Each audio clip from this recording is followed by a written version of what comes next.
you've accomplished a lot more in the last year than you think. What are your 5 big personal wins? What are your 5 or 6 professional wins? And that way you can be like, you've got the momentum Mm-hmm. and think about, what do I want to be celebrating this time next year? If anybody takes one thing away from this conversation, because that's the one that I wrote first, is you need to be celebrating everything. You can't reach your goals on your own. You need your people. You need to be out networking.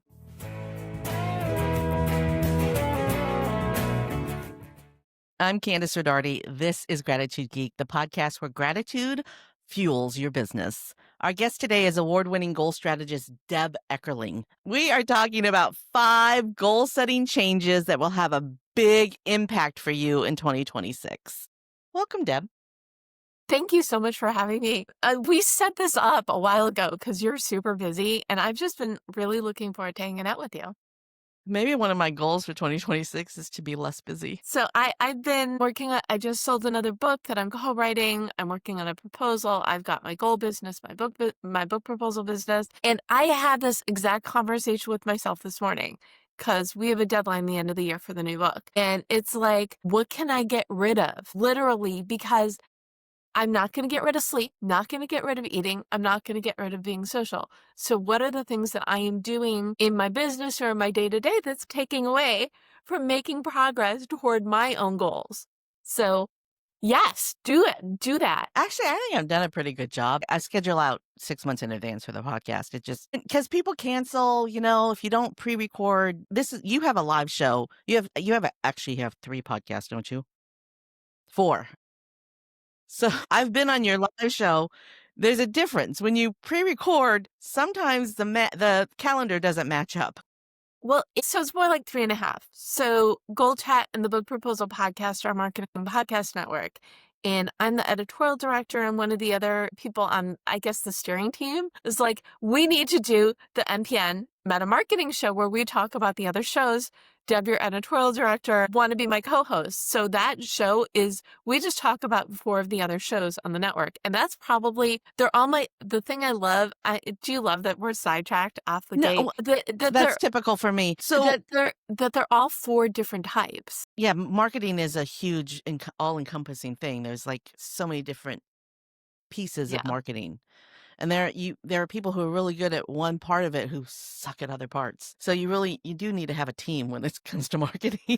Exactly. And what we love so much about the network, and yes, intro coming soon to Jason Falls, who's our executive director, it's just, they're all different. So Gold Chat is my live show. Every Monday, I bring together 3 guests, and unless it's on purpose, they don't know each other.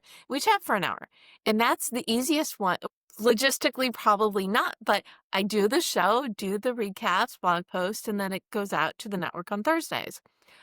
He Spends with Deb is my food show. That's on the Jewish Journal podcast network. Those I batch record, and they're 20 minutes-ish.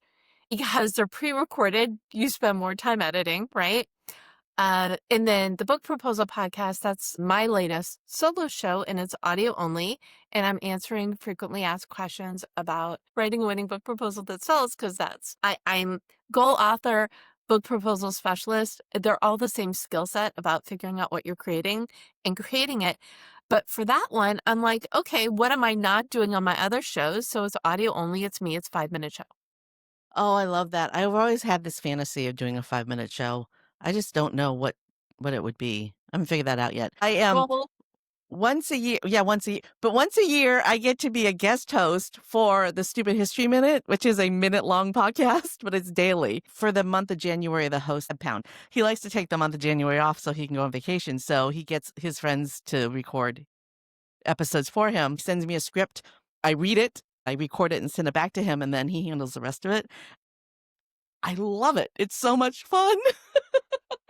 And it's only 60 seconds. Well, you do better than I do on my 5 minutes-ish podcast, because for those, and I've gotten better. I'm like 10, 11 episodes in. By the time this comes out, I'll be at least a dozen. And I'm either answering submitted questions, or like the one I did last week, I got this question when I was out, and I'm like, oh, someone's like, I can't decide what book to write. And I'm like, oh, that's great for the podcast. But when I started it, I did the first 3 or 4. I recorded it like 6 times. each up. Yeah. And then now I'm down to, for this last one, I recorded it twice, which I think is good. You know, you record it once, you figure out the tweaks, and then you re-record it. And that way it's less editing. And if all I did was talk, I mean, most of what I do is talk, but if all I did was talk, that would be even better, right? That is why I don't do solo episodes. There might be a total of 5 solo episodes out of 301. Right, this is episode 301. So 301 episodes, I think I've done 5 solo episodes. I do not enjoy them. But with the Stupid History Minute, I mean, Kev is sending me the script to read, so all I'm doing is reading, right? Okay, you want a secret? So Gold Chat started in 2020, started as the live show, but I have been doing a Twitter chat, which is now sunsetted. But I've been doing a Twitter chat Sunday nights called Gold Chat. And my book, Your Goal Guide, came out in January 2020. So yes, 6 weeks before the world had changed by circumstance, out comes my book to help people embrace change by choice or by circumstance. And my publisher's Perfect like, timing. well, it would be, except for the fact that, remember when they said it would be 2 weeks? I think it took people a good 6 months to come to terms with the fact that life would never be the same. But remember March 2020, everyone was like, "Oh, what are we gonna, how are we re-envisioning?" And my publisher's like, "Do you want to do a live show?" And I've been thinking about it. I'm like, "Okay, yeah, I'll definitely do." So it was whatever topic we talked about on Gold Chat, I was going to do a live show. The first 2 episodes was just me talking. I think the first was 15 minutes and the second was 12, or it might have been less, but that format was not going to work. And then so did one-on-one interview shows, which was great. And then in December, no, it was November, actually. I was trying to figure out, how do you throw a holiday party when you can't leave the house? Well, you bring together people who don't know each other. And that's when I started doing panels, and I liked it so much I phased out this. I was doing them both, mostly still solo shows, but by the spring, it became the format that it is now, which I love. It is a fantastic format. You and I have something totally in common. We both do not like SMART goals. I think SMART goals are just Dumb. Yeah. You have a DEB method. We could be here for 6 hours, but what we're trying to do today is how to do goal setting differently in 2026 than we've done it before. So you've identified 5 goal setting things, 5 different ways of goal setting that you want to share with the audience. So let's dig into it. What's the first? Well, before we dig in, can I explain what DEB method is and why I Yes, hate SMART absolutely. goals? Okay. Yes. SMART goals are a tool. Anybody who teaches SMART goals did not create SMART goals. And that's the thing that bugs me the most about it. It's like everybody's taken something that I believe was in like a master's thesis. I mean, I know the initials. I'm just not going to say what they are. No, but what it is it is a system to help you be more productive and get things done. That is what SMART goals are. But it is not a basis for creating the life you deserve and desire. It is just about getting things done, about achieving the goals. But I believe you can't get what you want unless you know what that is. And when I rebranded as Deb, I had been leading goal groups and doing workshops and working with clients for years. And my main communication client was going away. So I was taking this as the opportunity. Okay, I am supposed to be this champion for goals full time, not just the other thing I did. And my mom said, "You hate SMART goals. Why don't you create Deb goals?" And my name worked with what I have been teaching for years. And DEB stands for determine your mission. Can't get what you want unless you know what that is. Explore your options. Okay, you want this life. How are you going to make it happen? And brainstorm your path is all about the plan. So determine your mission, explore your option, brainstorm your path. And when you set the foundation for your goals, when you know what you are building, then you set yourself up for success. And what I love about that is most folks, they set their goals, but they don't create the action plan. And the action plan is in your method. You can't say, "Oh, I want to win $1 million by winning the lottery," and then not buy a lottery ticket. Is it possible to win No, $1 it's million not. in the lottery? Well, to win yes, it is possible to win $1 million in the lottery. Yes, it happens all the time. But you can't do it if you don't buy the lottery ticket, right? No. Years ago, a friend said to me, and she knows what I do for a living, and she said, "Well, this is how I do goals. Beginning of the year, I write everything down, I stick it in a drawer, and the end of the year, I look to see if I accomplished anything." That's a scene out of The Secret. And I'm like, "You do know who you're talking to, right?" I said, "Do me a favor. what would happen and I'm jumping ahead. Well, this is one of the secrets, but whatever. We can do them out of order. But it's you want to post do me a favor. What would happen if you posted your goals and you looked at them? Why don't you try that and see if you're more productive? And wouldn't you know, she got a lot more things done because she knew what she was working toward. And that is, the giant thing. We live in our heads so much of our lives. But when you are not, proactively working towards things, you don't know what you're working towards. You can't get what you want unless you know what that is. So write it down. I say it's find 3 personal, 3 professional, long-term. 3 personal, 3 professional, short term. That's the little matrix of what you can have on your wall to be looking at, keeping top of mind. And that's 12 goals. Yeah.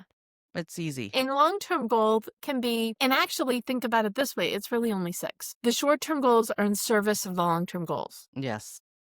So, They're action steps. Yeah, exactly. So think about, and do you remember when it used to be, where do you see yourself in 10 years? We don't know what's happening a year or 2 from now. Yeah, that question doesn't make sense anymore.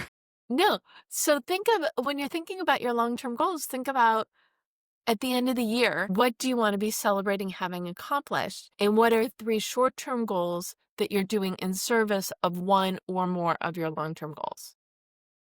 Which is 2 a things hell can of a be lot true. smarter than smart. Which actually, all of this leads to the second thing, which is you want to celebrate everything. And this is why I said I'm doing it a little backwards, is at the beginning of the year or in December, because I like to give the new year a running start, make a list of all of your wins for the year. And usually we think about 1 or 2 things and then, go through your calendar, go through your LinkedIn feed. You've accomplished a lot more in the last year than you think.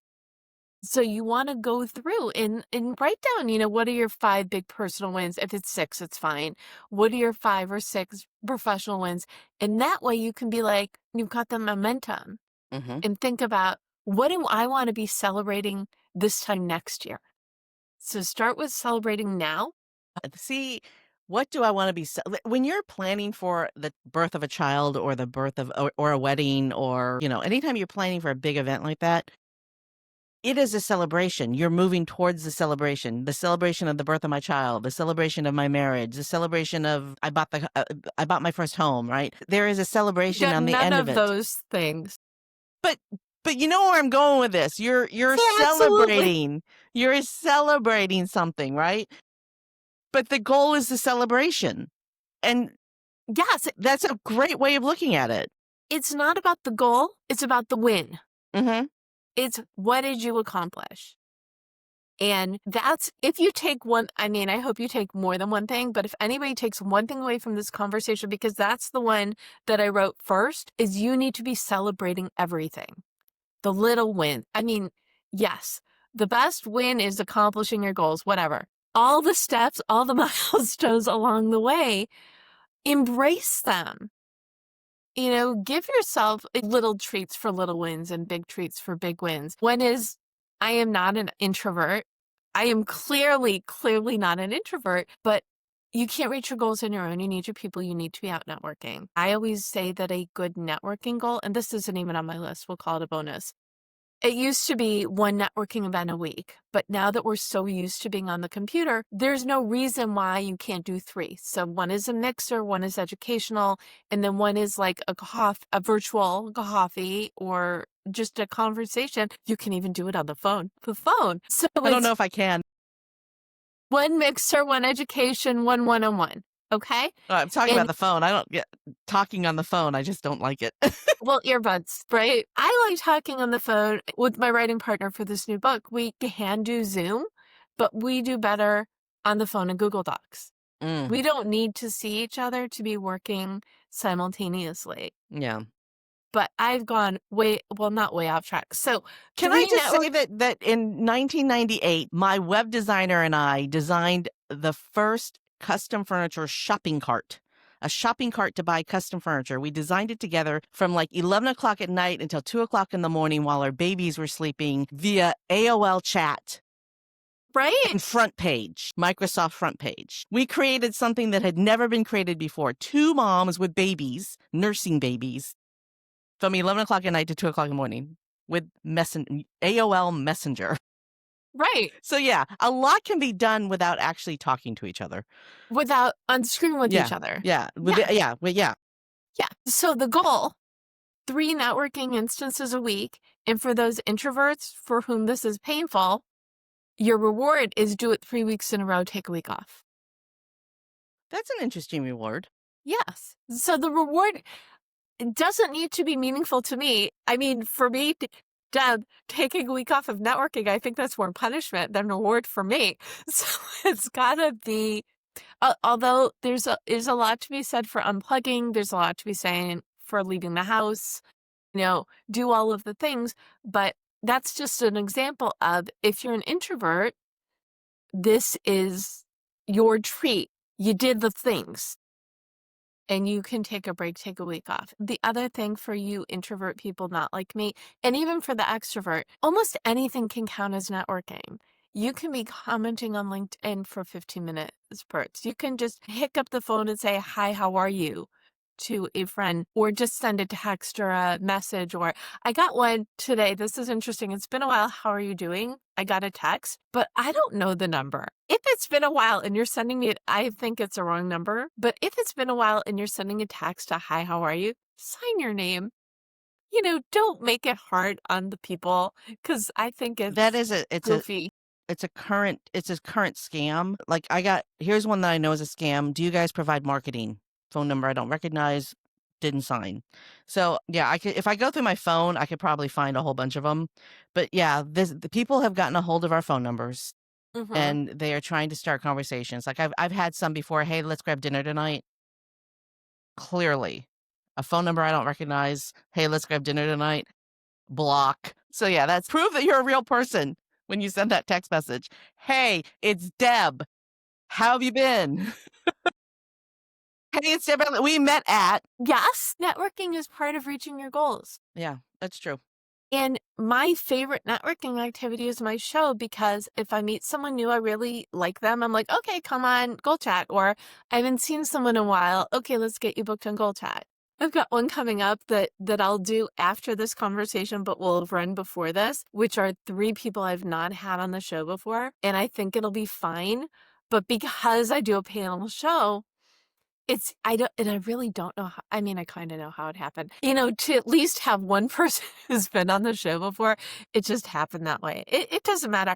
It's fun. That's part of your strategy, is to have at least one person on the show that you've had before to help it run smoother? I'm saying it probably should be a strategy, but sometimes, what'll happen is I will meet someone, or I will have interviewed somebody on Taste Buds with Deb, and I'm like, oh, this is great. You need to come on. Let's find a good panel for you. Or let's create a panel based on your specialty. I went to the SoCal restaurant show the end of July, beginning of August, and I'm in the bathroom. This is like one of my favorite networking stories. In a minute. I'm in the bathroom commenting out loud, basically to no one, can you believe the Fitness Expo is right next to the SoCal restaurant show? Because I thought it was hilarious. Then this person goes, Debra? Yes. Debra Eckerling? Uh-huh. And the person looked familiar, couldn't place her. We worked together like 20 years ago when I was working corporate. My goodness gracious. And I hadn't seen her, so we walked around. Her name is Terry Friedman. I know that's relevant, but I want to give her a shout out. And so she does plant-based craft services, so providing snacks during film or TV or commercial shoots. And so I had a gal pal. We went through the show together, and then we ended up at this guy, Before the Butcher. This was their giveaway. They were just on a couple weeks ago, and actually we're talking about that episode on the upcoming MPN Meta Marketing Show, which is probably what's in my head. But the point is, so she wanted to go to all the plant-based things, and including she knew the guy who ran it, Danny O'Malley. And I'm like, we need to do plant-based Goal Chat. So we scheduled when we were doing plant-based. The person I thought was going to do it ended up, because we booked it in July for for September. No, it was October. Oh my goodness. What month and year are we in? It doesn't matter. We booked it like 2 months in advance. And the third person I brought in told me the weekend before, I'm so sorry, I'm going to be on a plane. So I reached out to a plant-based sushi chef who I had interviewed and I'll want to come play. So sometimes it's the topic, sometimes it's the people. And frequently what I will do is I will book 2 people and I will leave the 3rd spot, because that way when I meet somebody, I've got 1 spot left on this, and this. Where can I put you? That's what you did to me. Yeah. And we need to get you back on, because I feel like we only see each other when one of us is interviewing the other of us, which is, I feel that way because it is true. It's because I let networking go. I have not been networking enough. I launched a new podcast called Sci-Fi Book Pod, where my husband and I read a work of speculative fiction with a guest, and the guest that the guest suggests. And some of these books are like 20 hours. So I've been spending a lot of time listening to books lately. Okay, so we've done Celebrate. Yes. Oh, no, we did Post Goals Everywhere. Post Goals Everywhere. Where Celebrate. What's number 3? Okay. Well, you were talking about your podcast. So Candace, what is your mission for what you do? Because I'm going to tell you why it's fine you haven't been networking. So my mission is to meet really interesting people and to help women. Okay, my mission for that podcast is meet interesting people and have interesting conversations. My mission for this podcast and for my life in general is to inspire women, and I hate the word inspire, but inspire women over 40 who've had something super shitty happen to them to take action so they can get to the next chapter of their life. So everything you do is inspiring. We need to make up a new word for it. Women who've had crap happen to them do the next big thing for themselves. Yeah. Right? Yeah. And where does this other podcast fit into this? Is it just a project of joy? Well, I thought that it would just be a lot of fun. However, a recent guest, Donovan Rittenbach, wrote a book called Prompt Virtuoso. So we talked about a book on the show, but now we have a lunch and learn planned where he's going to teach how to write sales copy using AI, a sales copy that sells using AI in a 45-minute lunch and learn. So that conversation is leading to something that will help my audience grow their business or move on to the next chapter of their life or their business. Okay, so number 3, which in theory should be number 1, but whatever, is to remember your mission and motto. That is your compass. You know, who are you? What do you do? How do you help? What makes you unique and how you help? That is the essence of a mission statement. And from it, you derive a motto. So what is a 3 to 5 word? It could be a phrase. It could be a theme song. What is your guiding light?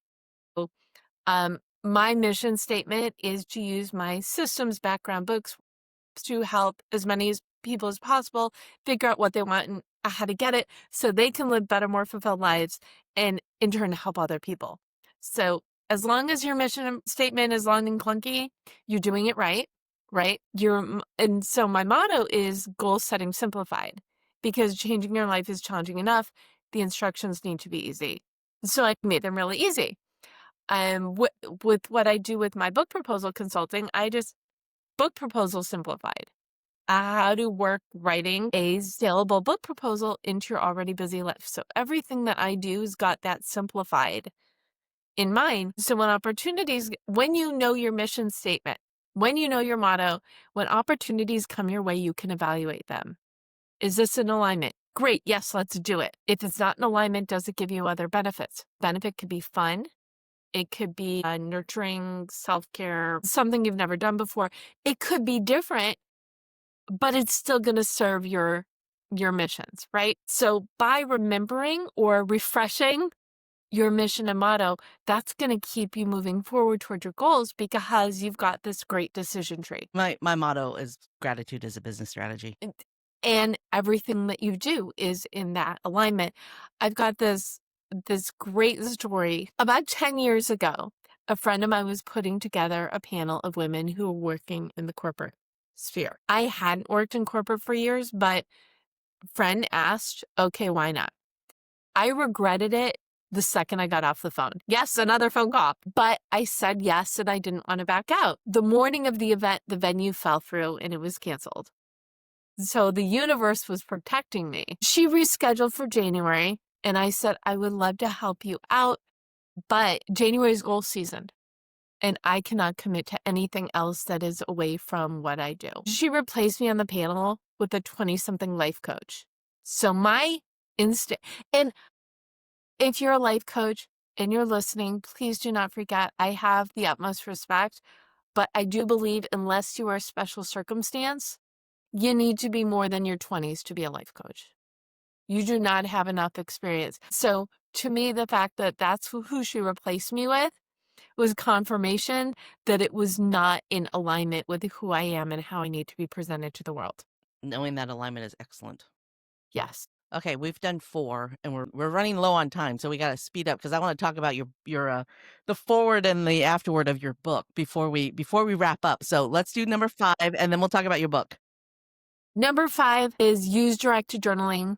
Clarity for making your plans. I said before, we try so hard to figure things out in our head, and we can't arrange the puzzle pieces by like sticking our fingers in there. Although maybe some sci-fi book makes it possible. When you get the things that you're struggling with, the challenges, or even your planning out of your head, you can see it. You can draw conclusions. So, and you can make plans.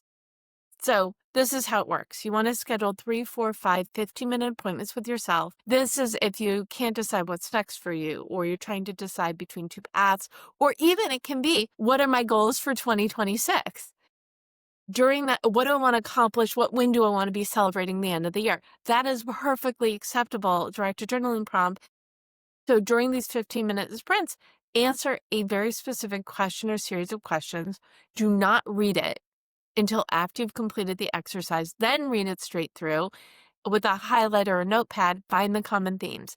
Something you thought you wanted to do, you might not have mentioned at all, whereas something else you thought was like passing idea, you mention like every single day a lot. Look at the things that you're excited about because the energy is already there, and use that to help you set your goals and make plans to turn the life you want into reality. Bam. Yes, I can say things short. And Of that's course. directed goal journaling. Directed journaling. Directed Yes. journaling. Okay. You can do it if you got a job offer and you can't decide whether to take it. If you've got a different JV partner possibilities, you don't know if you should do one or either or neither. You know, anytime you're trying to untangle something in your brain, get it out of your head. And you can do it, you know, a couple times in one day if you're on short term. But the idea is to do it a couple different times and don't look.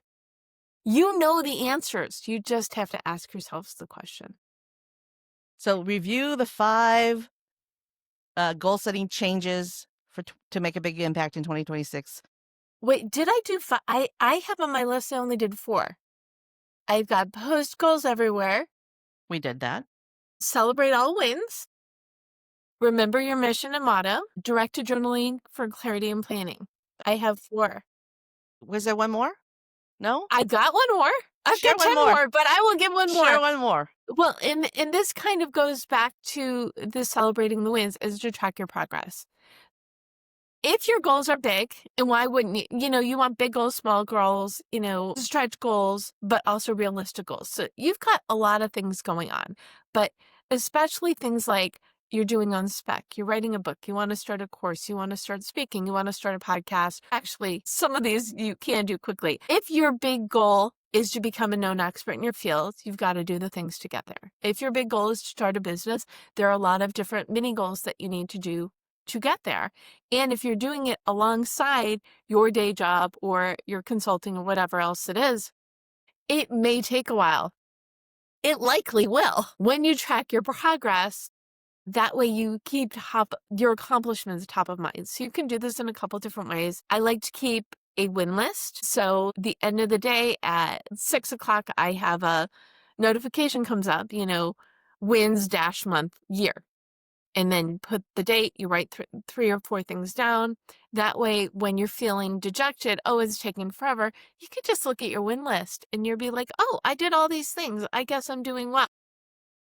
The other way you could do it in addition or instead of is at the beginning of your week, see how much time you have to work towards those goals that aren't integrated into everything else you're doing. So passion project, side project, marketing plan, business, whatever. Look at your life and see when you have time to work on it. And maybe it's 2 hours, an hour twice that week, or a half an hour 3 times, whatever it is. You can work more if you have the time, You cannot delete these. You can move them if you have to. I also advise against moving them because you need to treat appointments with yourself like the gold that they are.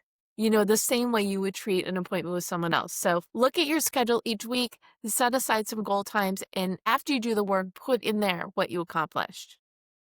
And Like I let's said, just go back and 15, 20 minutes ago when I was talking about how Heidi and I created a brand new concept selling custom furniture on the internet with a shopping cart, how we developed that from 11 o'clock at night to 2 o'clock in the morning over the course of several weeks, right, because that's when our kids were asleep, but we made right, the appointment. We'll meet at 11 after the kids are in bed. yes. And the two of us created something that had never been created before using Front Page and AOL Messenger. My first job out of college was working for Barnes& and Noble, and then my second job out of college was doing events for a different Barnes& and Noble. And when I started there, they're like, Deb, your first priority is to do the calendar because, we lost our events person. It hasn't been done. And this was the 90s, I spent the day or 2 days in Kinko's figuring out how to use, I forgot which publishing software it was, but they're like, this is what it is. This is what it has to be created looking like. You sit, you do it, it's done. But you're talking about AOL and Front Page. I just had a flashback to everybody in Kinko's knew my name. But that's the thing. Little bits of time add up, whether it's an hour, 2 hours. Look at Mm-hmm. your life and see what you can work and commit to it. Yeah. And I'm going to tell you one other thing. If all you have is 15 minutes a couple times a week to work on these big goals, take it because you're going to make a lot more progress than if you don't do anything. Yeah. One of my projects that I'm hoping will have been completed by the time this episode goes live is a resource for potential podcast guests to determine whether or not they're actually ready to be a guest on people's shows. Because it's amazing how many people say, oh, I want to be your guest, and then they actually don't have something to share. Obviously, Deb had something to share today. I mean, 5 goal-setting changes that will have a big impact in 2025. Huge, right? We got a little off track because Deb and I could get off track. It's obvious if you watch the You're other show. welcome. But okay, so before we wrap up, I want to talk about something humongous. It's something I know how to do because I've been a podcast host for a long time, but I am really impressed with what you did here. You have Guy Kawasaki writing the afterword and Brian Tracy writing the foreword of your book, 52 Secrets for Goal Setting and Goal Getting. Those are huge names in personal development. I mean, huge names. So tell the audience how you actually achieved this goal. Well, Brian Tracy came through my publisher. She made that happen. Everybody else in the book is someone I know or a friend of someone I interviewed, including Guy Kawasaki. So 52 Secrets for Goal Setting and Goal Getting. It's 52 secrets, but I interviewed 60 people in business, tech, entertainment, food, of course, and other creative fields. And it's choose your own adventure of, okay, can we play this game real quick? And then I'm going to tell you how I got Absolutely. Kawasaki. Okay. I do this thing where I'm flipping the book. And so tell me when to stop. Okay. So it could hop between two, and I'm going to read them. It hop between two, but the one that it caught on is it always pays to reach. What a great game. Okay. It always So pays to reach. Arthur Smith, who he brought Hell's Kitchen to the United States. Oh, fun. He is he calls it nonfiction television producer. And he wrote this book called Reach. I interviewed him for Taste Buds because the great thing about that show is I don't just interview chefs and restaurateurs, anybody who's got a connection to food. I'm like, okay, great, be on my show. It makes it a little extra fun. But when I was working on 52 Secrets, I reached out to people I'd interviewed for Taste Buds, people I'd interviewed on Goal Chat, friends in business, tech, entertainment, food, and maybe 10 of them were via email. But most of the interviews I did were on Zoom, and I wrote up their secret and sent it. Is this good? Great. I was interviewing my friend Bryn Tillman, who's a social sales link. She's a big LinkedIn AI person. And I'm like, who needs to be on the show? And she's gave me like 5 people. She's like, I can give you more. And I'm like, I really want to get to Guy Kawasaki. And she said, well, Larry Levine, who's on the list, who I just told you need to meet anyway, just interviewed him.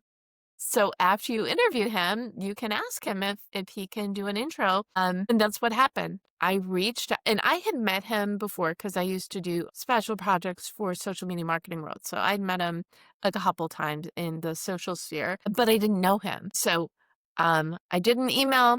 They replied that day, and it just worked out. In these interviews were basically, what is your secret for setting goals or getting goals? And there's very little overlap in the book. They're all tips, but also anecdotes, stories, examples of their tip in action.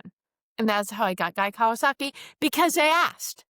You can't get your goals on your own. You need your people. And the more people you have, the more people you have. Alan Dibb is the author of the One-Page Marketing Plan, and I have been teaching the One-Page Marketing Plan to my clients for a decade. I followed him on LinkedIn, and I sent him a DM and said I would love to have him on my show, and he said yes. And then when the interview was over, I said, is there anyone in your network that you think would be a great guest for my show? And he goes, yeah, my neighbor David Jennings, who wrote Systemology, which is basically the E-Myth for the 20s. I don't know about you, but the E-Myth was the book that every business owner read in the late 90s, right? We read the E-Myth, we read Who Moved My Cheese, and then we launched our businesses, right? The power of asking. The power of asking. I had the author of one of the top marketing books ever written as a guest on my show because I asked him, right? Deb is absolutely correct. The power of asking. Okay, so I've got another great story. At some point, 52 Secrets will be updated and expanded and what have you. I was at an event over the weekend. It was Women's Movie Empowerment Day because friends of friends who are now my friends did a movie called Show Her the Money. And it's about women entrepreneurship and VC, basically. Sharon Glass, the actress, is in the film. So her best friend, Dawn LaFrida, owns 80 Denny's. She started out as a hostess and a waitress at Wow. Denny's. And now she owns 80 of them. At one point, she owned more, actually. So she was in this film, and she and Sharon Glass are best friends, and Catherine Gray, who put this, I mean, they all should be on your show, but just they want to change the way that women are doing business, and that is what they created. Mm-hmm. Right? Yeah. Because it doesn't work the same way for women as it does for men. No, but I met them. I gave them each a book, and I said at some point, this is going to get updated. I would love to interview and include you both. And guess what they said? They said yes. They said They yes. said yes. Yes. And the title of the book is 52 More Secrets, right? No, actually, I think we're going to do an updated one with more numbers and change the title. Because see, I think it should just be a standalone by itself. 52 more. 50. Because you can easily find 52 more. Easily. Well, okay. The envisioning of it was to be a series. So 52 Secrets for Goal Setting and Goal Getting, 52 Secrets for blah, blah, blah, blah. So will it be an expanded version of this? Will it be another 52 Secrets book? You will have to wait. Brian Tracy has his 21. I mean, every single book Brian Tracy ever wrote started with the number 21. Right. You know, so yes, yeah, absolutely. So the idea of it is, so whether it is an updated version of this or a new title, you'll find out probably about a year or sooner. But anyway, I had an opportunity. I'm like, this is my book. I heard them speak on stage. I'm like, I know you believe as I believe. I would love to include you in future edition. Thank you. Yes. So going back to the power of networking, can't reach your goals on your own. You need to be out there. You need to be swimming in the waters with the people who are doing the things. And hold on to that network. I mean, hold on to it. Yeah. I feel the need to do a shout out for this new book that I'm writing. And this is the first time I'm actually talking about it in a podcast, even though it might be soon. Anyway, I love this story. So this woman, her name is Kristen Cofield, and I interviewed her when I did a story for Women's World. For one, she was an expert in one article I wrote, and then I did an article on her. And then that's a magazine from the past. Right? And then I started writing for something called Third Act. And they were looking for influencers. And I'm like, I know this woman who's a grandfluencer. She spearheaded the active grandparenting movement. So I reached out, do you want to be interviewed? Of course. Yes, absolutely. And at the end of the interview, I'm like, Kristen, where's your book? So my business is book proposals. I work with executives, entrepreneurs, and consultants who've got a story, a methodology, something that they want to share, that they want to get out there in the traditional way. nonfiction books are sold by book proposal. And I'm like, Kristen, where's your book? She's like, I don't have time to write my book proposal. And she's like, how about we write it together? And then if we sell it, then we write the book together. And I thought about it. We went back and forth. Okay, yeah, let's just do it. Our agent sold this book in less than a month, and it should be out in the fall. It's Active Grandparenting 101, written by Kristen Cofield and Debra Eckerling. I'm unmarried. I have no children, and I think it's hilarious that I'm co-author of a book on active grandparenting, but we just mesh, the personalities. And she is, I mean, if you Google active grandparenting, her name comes up. And but this is someone who I met through my friend Vivica Von Rosen, who I interviewed, who I had her in the little inset, and then I interviewed her, and a couple years later, interviewed her again, and now we've got a book coming out. You do not know what's going to happen, but if you're out there and you're engaged and you love what you do, let that energy is going to fuel your goals. Yep. That's one of the important lessons for podcast guests to remember is to hang on to those. I mean, don't just do the interview and then leave. Hang on to the relationship because that host may have an introduction for you or vice versa. And if you just show up, deliver your content and leave without ever following up again or sharing it or whatever, first of all, if you don't share it, the host is never going to want you back, right? Right.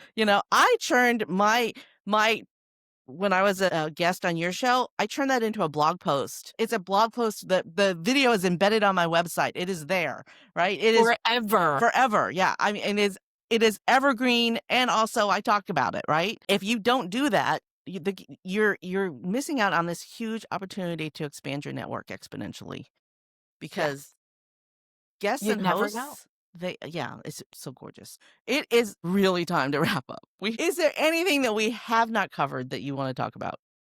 Sure there is, but I will just leave you with this. If you're listening to this or if you're watching this, you get that goals are good. I did a newsletter a couple months ago. Goal is not a 4-letter word. Well, it is, but it's the good kind, right? It's our life. It's our choice. So whatever you want to create, it is within your power. Whether you do it in little chunks at a time, little chunks of time at a time, or big chunks, whatever it is, but it is your life. It is your choice. Do what it is you need to do to create the life you deserve and desire. It is within your power. All you have to do is set some goals and do the other things we told you to do today. Easy. Goal setting simplified. That's right. That's right. The DEB method. All right. This is your moment of gratitude. Debra Eckerling, when you look back on your life and the goals that you have set for yourself, which goal makes you the most grateful that you achieved? My biggest gratitude goes to my mom, and I referred to her as the cheerleader's cheerleader. I mean, everything I learned about people and conversations and community, encouragement, all of the things, the power of a conversation, that all came from her. And she passed away about a year ago. But she was so instrumental. It's like, Deb, you need to interview this person. Or, Deb, edit that. I mean, she was always my my BFF, all of the things. In the fact that this was the last project we did together, because this is the most Deb thing I've ever done, I'm beyond grateful. I mean, she didn't see it in book form, but she saw the book come together. It was so instrumental in it. So I'm most grateful that I get to be her legacy and share all the light and joy that she instilled in me with the world. Thanks for tuning in to Gratitude Geek. I haven't said this in a while, but I'm going to say it today. Gratitude is like manure. It's just a pile of poo until you spread it around. Our theme music is by Rev Brock and Solely. I've been your host, Candace Ridardi. Stay groovy, my friends. Thank you for having me. Stay groovy, my friends.